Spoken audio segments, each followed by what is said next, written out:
अस्सलाम वालेकुम, मैं हूं फैसल अली। 17 दिसंबर से पहले 15 दिसंबर बहुत अहम होने वाला है। BNP मैंगल बलूचिस्तान के अंदर हुकूमती इत्तेहाद की अहम तरीन जमात रिकॉर्डिंग के मामले पर इख्तलाफात पूरी तरह से सामने आ चुके हैं और BNP मैंगल के सरबराह अख्तर मैंगल जो हैं उन्होंने अपनी पार्टी का इजलास बुला रखा है। अब इस इजलास के अंदर ये फैसला होगा कि इस हुकूमत का साथ देना है या नहीं। एक अहम तरीन डेवलपमेंट इस वीडियो में आपके सामने रखनी है। मिफ्ता इस्माइल ने भी एक बहुत बड़ा बम गिराया। फिर जमान पार्क से दो अहम मुलाकातों के अंदर अंदरूनी तौर पर क्या तय हुआ। असम्बलियाँ 17 दिसंबर को तहलील होनी है, लेकिन उससे पहले भी एक सरप्राइज़ 15 दिसंबर को आने वाला है। PTI को कवर करने वाले, इमरान खान का पीछा करने वाले हैदर शिराजी हमारे साथ मौजूद हैं। इनसे पूछेंगे, शिराजी साहब 15 दिसंबर जो है, आप कल बता रहे थे कि रिकॉर्डिंग के मामले पर तहफ़्फ़ुज़ात जो हैं वो पूरी तरह से खुलकर सामने आ चुके हैं। हालांकि 18वीं तरमीम के बाद इस चीज़ को मशरूत किया गया था कि सूबों की अपनी मर्ज़ी के वो खुद विड्रा हों। अब टेक्निकली ये तो हुकूमत अपने पाँव पर कुल्हाड़ी मार चुकी है, ये क्या हो रहा है? देखिए, गुज़श्ता रोज़ अख्तर मेंगल साहब से जब गुफ्तगू की, जिसको तो उन्होंने ख़िताब किया, उसके बाद मेरे साथ उनकी कुछ गुफ्तगू हुई और वो हमारे प्लेटफॉर्म्स पर एक ट्वीट भी मैंने की और ख़बर भी वो चली थी। और उसके बाद हमने देखा कि वो उन्होंने उस पे रिस्पांस भी दिया, रीट्वीट भी किया। कहानी ये थी कि हमने उनसे पूछा कि आपको क्या तहफ़्फ़ुज़ात हैं रिकॉर्डिंग के हवाले से, तो उन्होंने 18वीं तरमीम की बात की। अब यहाँ पर हुकूमत जिस वक़्त आज़म नज़ीर तारड़ ने कानून साज़ी की रिकॉर्डिंग पे, तो जिस वक़्त वो बाहर निकले तो मैंने आज़म नज़ीर तारड़ साहब से इसी सिलसिले में बात की कि रिकॉर्डिंग पे क्या तहफ़्फ़ुज़ात हैं और किन को तहफ़्फ़ुज़ात हैं। तो आज़म नज़ीर तारड़ साहब ने उस वक़्त कहा कि छोटी जमातें हैं, कोई बड़ी जमातें नहीं हैं जिनको तहफ़्फ़ुज़ात हैं। और ये जुमला जो है वो बड़ा सख्त होता है।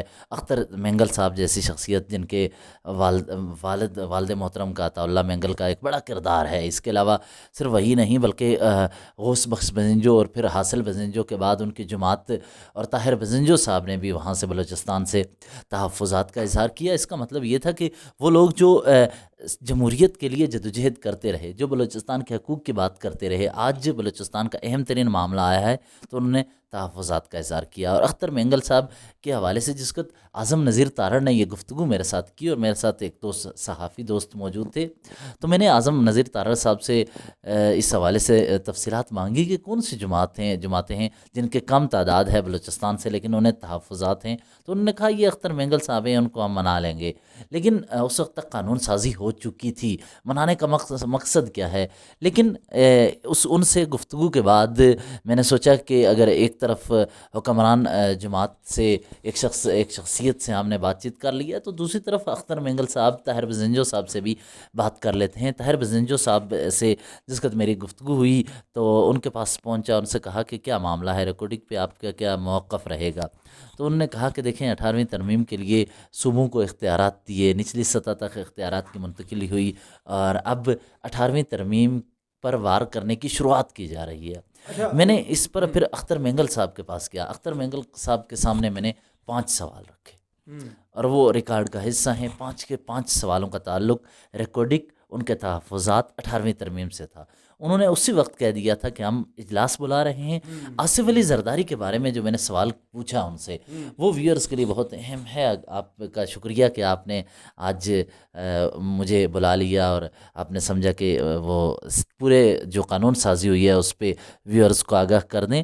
तो जिसको आसिफ अली माज़रत के साथ आसिफ अली ज़रदारी साहब के बारे में मैंने क्वेश्चन किया, तो उन्होंने कहा कि मुझे अफसोस ये है कि सिंध और बलूचिस्तान तो जब वहाँ कानून साज़ी होती है तो ताकतवर हल्के वहाँ पर ज़्यादा असर रसूख रखते हैं, लेकिन उन्हें अफसोस ये था सिंध से पहले करारदाद क्यों पास की गई ऐसी कि सूबे का हक वफाक को दिया जाए। तो उन्होंने कहा कि ये सूबों के इख्तियारात वफाक को मुंतकिल किए जा रहे हैं, टैक्स, इसके अलावा माइनिंग, मिनरल्स के हवाले से मामलात। और ये सिर्फ नहीं है, रिकॉर्डिंग की मदर ऑर्गेनाइजेशन, जो रिकॉर्डिंग तो एक वहाँ पर मंसूबा है, इसकी मदर ऑर्गेनाइजेशन जो कि वहाँ पे माइनिंग के लिए काम कर रही है, उसके CEO के साथ मैंने रब्ता किया है, उसके CEO के साथ मैंने गुफ्तगू की है। मैंने CEO से बात की, मैंने बोला रिकॉर्डिंग के हवाले से आप ये बताएं कि परसेंटेज पे क्या हुआ है, आप क्या चाहते हैं। उन्होंने बोला कि 25% शुरू की बात है, 25% हम बलूचिस्तान गवर्नमेंट को दे रहे हैं, 25% वफाक और 50% हमारा है। यानी गवर्नमेंट ऑफ पाकिस्तान के साथ 50-50% हमारे یہ گیمز ہیں. لیکن اس میں ایک اور چیز میں نے ان سے پوچھا کہ یہ آگے کیا معاملات ہیں, وفاق کو کیوں شامل کر رہے ہیں. تو اس وقت اس ادارے کے سربراہ جو اس وقت کر رہا ہے, اس نے یہ کہا تھا کہ اس لیے تاکہ ہم گارنٹی چاہتے ہیں وفاق سے, حکومت ریاست پاکستان سے چاہتے ہیں کہ گارنٹی ہو, وہ بھی اس کا حصہ بن جائے. لیکن یہ گارنٹی کے تحت اس کا سہارا لے کر اس وقت وفاق چاہتا ہے کہ اس بارگیننگ گیم میں آئے. تو بڑی بدلتی صورتحال اچھا ہے. یہ بظاہر ہمیں حکومت کی گردن میں سریا نظر آ رہا ہے, یہ وہی حکومت ہے جب انہیں حکومت بنانی ہوتی ہے, جب انہیں اپنے ووٹ پورے کرنے ہوتے ہیں تو ان تمام تر لوگوں کو گھیرنے کے لیے یہ ان کے پاؤں پکڑتے ہیں. لیکن اب اس وقت کیونکہ پاور میں ہیں تو جس طرح سے آپ نے بتایا جی کہ چھوٹی جماعتیں ہیں. اچھا اب حکومت نے پھر ان کو اعتماد میں لینے کے لیے ایک کمیٹی بھی بنائی ہے اور اعظم نذیر تارڑ جو ہیں وہ اس کی شاید سربراہی بھی کر رہے ہیں اور انہوں نے ملنا بھی ہے کل. لیکن ایک اور چیز ہوئی, آپ نے دیکھا کہ وہ 14 تاریخ کی شام کو ہی وہ اسد قیصر کے ساتھ ملاقات ہوئی, وہ پرویز الائی بھی اس میں موجود تھے, اس میں مونس الائی بھی موجود تھے, اور پھر عمران خان صاحب کے ساتھ بھی ایک ملاقات ہوئی مونس الائی کی. اب یہ کیا کر رہے ہیں, 20 سے 17 دسمبر کی جانب آ گئے ہیں اور زمان پارک پر بھی آپ کی نظریں, تو کیا مطلب 70-80 فیصد ساتھ دینے کی بات کریں تو کیا ہو رہا ہے یہ؟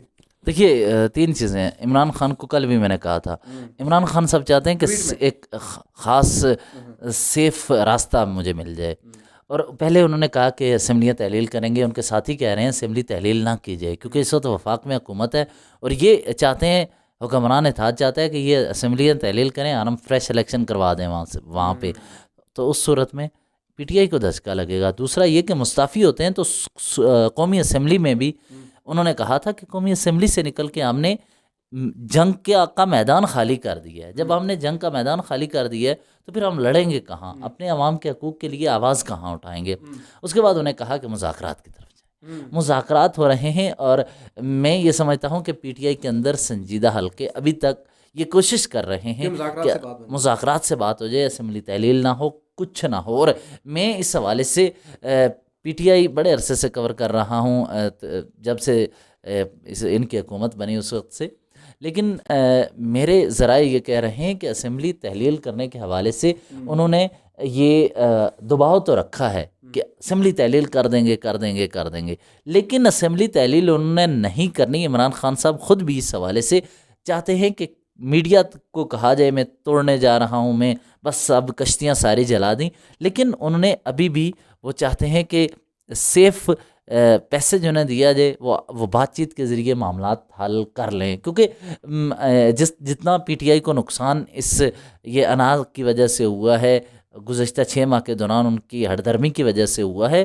سیاست میں بات چیت کے ذریعے آپ آگے بڑھتے ہیں, اور بات چیت کے ذریعے جب آگے بڑھتے ہیں تو اسی دوران سیاسی نعرہ بازی کے ذریعے ووٹ بینک بڑھاتے ہیں. بالکل جی, آدرش چرائے صاحب ہمارے ساتھ موجود تھے, اور جو انڈیکیٹ انہوں نے کیا وہ ایگزیکٹلی لگ اس لیے رہا ہے کہ ہمیں بیک وقت پرویز الائی اور مونس الائی اسد قیصر کے ساتھ بیٹھے ہوئے نظر آتے ہیں, اور یہ وہی چودھری برادران ہیں جو کہ مارچ تک اسمبلی کی تحلیل پر یقین رکھتے ہیں. مارچ سے مراد یہ ہے کہ یہ اسمبلی کی تحلیل پر یقین نہیں رکھتے.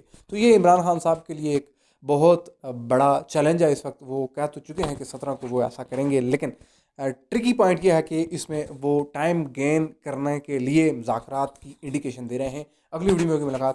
اللہ حافظ.